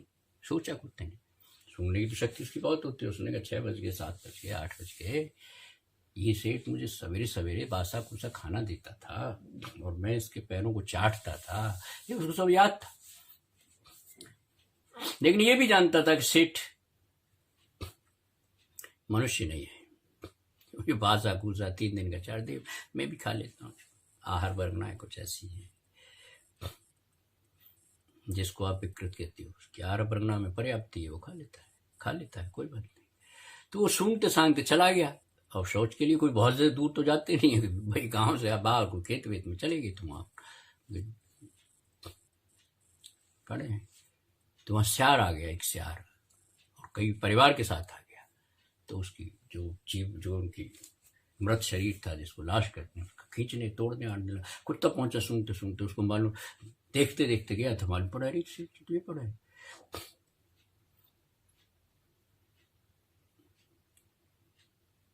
तो प्रतीकात्मक कहानी है। तो सियार जब उसका हिस्से खाने लगे, इंद्रियों के हिस्से, जैसे स्पर्श इंद्रिय टोटल, तो उसने कहा कोई इंद्रिय मत खाना रे, पागल हो जाओगे तुम। इस व्यक्ति के हर इंद्रिय में जहर है भैया। क्योंकि अगर वो ये कहते नहीं खाना, तो सियार ऐसा तो मान नहीं सकते, सियार भी सियार है ना, ऐसा तो मान नहीं सकते। उन्होंने कहा मर जाओगे। मौत का डर सबको है, ये जो मौत का डर है ना, जीवेशना तो सबके अंदर है, जिसको साइकोलॉजी में लिबिडो कहते हैं। लिबिडो, फ्रॉइड ने इसका बड़ा वर्णन किया है। खैर, तो जो जीवेशना है, लस्ट फॉर लाइफ है, ये तो सबको है। तो सियार से उन्हें एक घोषणा कर दी, बहुत महत्वपूर्ण घोषणा कर दी उसने कहा मर जाओगे इसको खा के। मैं इसको बहुत अच्छी तरह जानता हूँ, बचपन से देख रहा हूँ, जब मैं पिल्ला था, कुत्ता हो गया, तब से जानता हूँ इसको। इस आदमी में खाने लायक कुछ नहीं है भैया। रोम रोम में कपट है इसके, रोम रोम में छल है इसके। मैं जानता हूं, मैं सुनता ही तो रहता हूं, देखता हूं, लेकिन करने का तो कोई काम ही नहीं है। मैं क्यों करूं? मुझे तो सवेरे को 3-4-5 दिन की जो भी बासी कुसी रोटी फेंक देता है। मुझे कभी कभी लगता है कि हाँ भाई ये खा लेनी चाहिए, मैं खा लेता हूं। तो इसका मैं कृतज्ञ भी हूं इस मामले में, इसीलिए तो आया हूं। तो इसका शरीर भी खाने लायक नहीं है। प्रतीकात्मक कहानी, हमने इंद्रियों का इतना दुरुपयोग कभी कभी किया है, जैसे कहते हैं ना कि इसका ब्लड इसके नहीं लग सकता। यूं नहीं है कि भाई कम्युनिस्टों ने कह दिया सब खून एक है, ऐसा नहीं है भाई। खून का एक, ब्लड का अपना एक ग्रुप है, तो कहना ये खून नहीं ले सकता। आप अंग दान भी करना चाहें तो भले ही उसके दानांतराय में ले लेना उसको, लेकिन अंग भी दान करना चाहें तो बहुत से अंग दान के काबिल ही नहीं है। इतना दुरुपयोग हो गया उनका। या जो भी कह लो, बीमारी क्यों आती है? ये पुरानी कथा भी हो सकती है, तेरे पूर्व भव के कर्मण शरीर भी हो सकते हैं, वो भी किसी न किसी से बंधे ही है ना। और इस जन्म के भी कर्मण शरीर हो सकते हैं, कर्मण शरीर हो, इसलिए तो बीमार हैं आप। कोई अपेक्षा नहीं है, न मैं कोई मजाक उड़ा रहा हूं। बीमारी होने का कोई कारण ही नहीं है भाई। कैसे कारण हो जाएगा? और जिनवर के दोस्त को, जिनवर के सखा को, जिनवर के चरणों में बैठने वाले आदमी कैसे हो जाएगा? सवाल ही नहीं।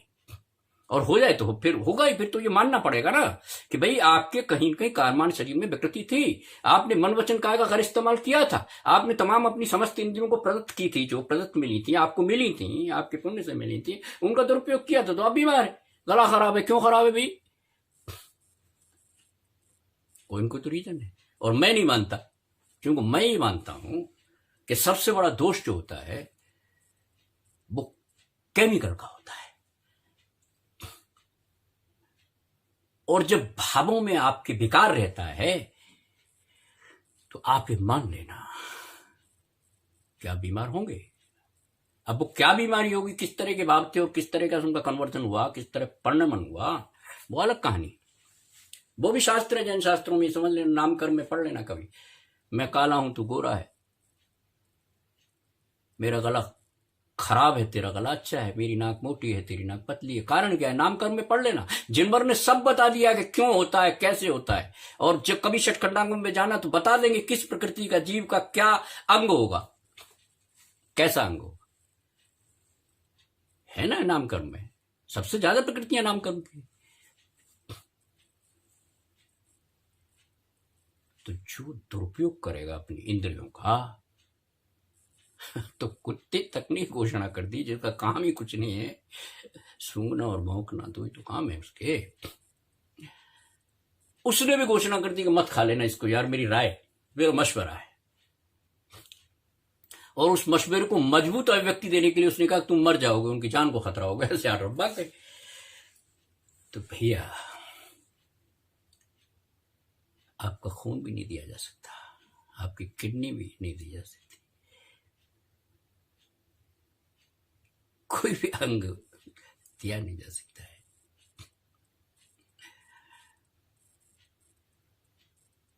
ऐसे में क्या करें? इसलिए कहा कि भाई तू चाहता है ना, चल, तू चाहता है ना कि सुखी होना चाहता हूं, चल छोड़ आत्मिक सुख की बात, तुमने वो चखा ही नहीं तो जानेगा कैसे, छोड़ो उसको। अपने और सुखों से तो परिचित है संसार के।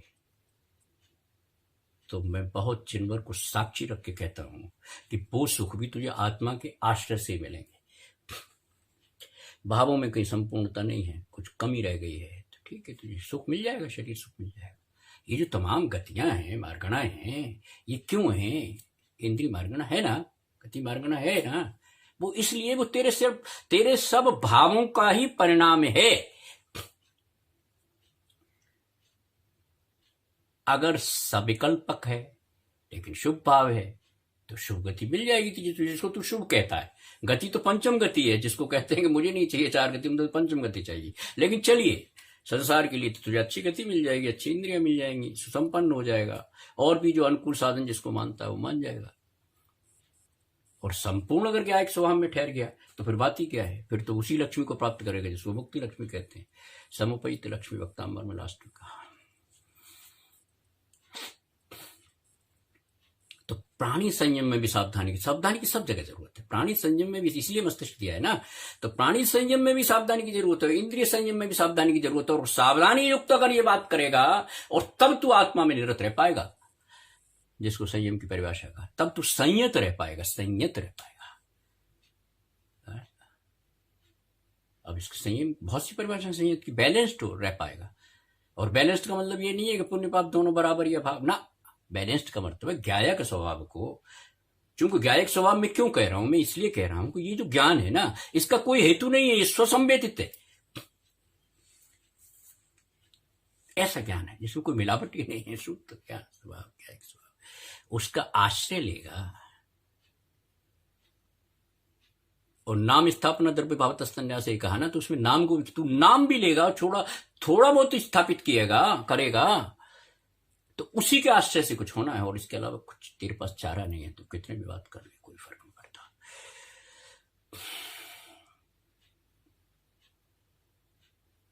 कभी कभी लगता है कि बात कह दी जाए, बस इसलिए बात करते हैं। और सच्ची बात बताऊं, कहते कहते आनंद भी आता है। और जबान का क्या मैं उपयोग कर सकता हूं? क्या उपयोग कर, अहम क्या की बात नहीं कर रहा। जिनवाणी के अलावा मेरे पास बोलने लायक है भी क्या? व्यवहार की भाषा में तो बहुत ठीक है, सब आप बड़े खुश हैं, आप आइए जाइए। इसलिए तो कहा कि ज्यादा से ज्यादा एकांत में रह के जिनवाणी का, जबान का क्या उपयोग है? तेरा जो छोटा मोटा शुद्ध ज्ञान है, जो मत ज्ञान है, इसका उपयोग क्या है? मत ज्ञान का और शुद्ध ज्ञान का क्या है? जिनवाणी। थोड़ा सा इसमें प्रवेश करेंगे ना, अच्छा लगेगा। सारभूत है, आनंद आएगा। पहले पहले लगेगा कि भाई ये तो कुछ दूसरी ही धारा है, इससे हमारा कोई संबंध नहीं है। जैसे अमेरिका में कहा है ना, विद्या के संदर्भ, प्रैग्मेटिज्म, प्रयोजनवाद। आध्यात्मिक भाषा में भी कहा प्रयोजनभूत।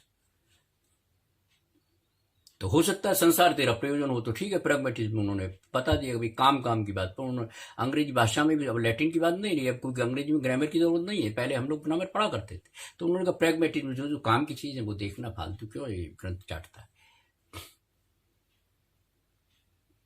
लेकिन ज्ञान की भी भूख होती है, तो जो कहते हैं कि निरर्थक है, चाटना बेकार है, वो भी गलत कहते हैं। बुक और किताबी कीड़ा, ये सब बकवास करते हैं। खैर, मैं सिर्फ इतना कहना चाहता हूं, सावधानी पूर्वक प्राणी संयम, इंद्रिय संयम पर चर्चा काफी हो गई, उदाहरणों के माध्यम से हो गई। कंटेंट में हो सकता है आपको ऐसा लगता हो कि इस पे और कुछ होना चाहिए था, हो सकता है कलेवर बहुत से मतलब श्लोक नहीं बोले, बहुत सी जो उद्धरण थे, ऐसा हो सकता है आपके दिमाग में, लेकिन सरल भाषा की बात यह है कि तू केवल केवल अपनी सावधानी रखने की आदत डाल। और प्राणी संयम और इंद्रिय संयम की जो बात है वो यही है। प्राणी संयम भी तू तभी कर पाएगा, प्रमाद मत कर दियो कभी, कोई असावधानी मत कर लियो, सोचियो विचारियो, कोई भी काम अगला कदम रखते हुए सोचना कि कहीं कांटा तो नहीं पड़ा, सोचते हैं ना हम लोग। इसी तरह इंद्रिय संयम की बात है, इंद्रिय तेरे पास है, इंद्रिय का दुरुपयोग भी कर सकता, सदुपयोग कर सकता। तो खैर, ये हुई संयम की बात, जिसमें इंद्रिय संयम और प्राण संयम पर चर्चा की। सत्य पर आरूढ़ होके की कल और उत्तम सत्य था, और अब तप बनने वाला है, जिसको आप तप कहते हैं ना, अब तप आने वाला है, 7वां बड़ा विषय है। तो संयत रहेगा तभी तप हो सकेगा, ये तैयारी है। ये सब 6 धर्म जो है ना, पहले जो कहे, जो आज के सहित 6 धर्म है, ये तैयारी है। अब आएगा तू तप, त्याग पर, अकिंचन पर और ब्रह्मचर्य स्वरूप वचन पर। ये 10 धर्मों का एक जो भी हल्का फुल्का ही सही, लेकिन एक भूमिका है जिससे तू समझ सकेगा कि 10 धर्मों का निचोड़ क्या है। तो ये भूमिका थी, स्टेप बाय स्टेप क्रम था। तो आज उत्तम संयम की चर्चा यही समाप्त करते हैं। उत्तम संयम धर्मांगाय नमः। उत्तम संयम धर्मांगाय नमः।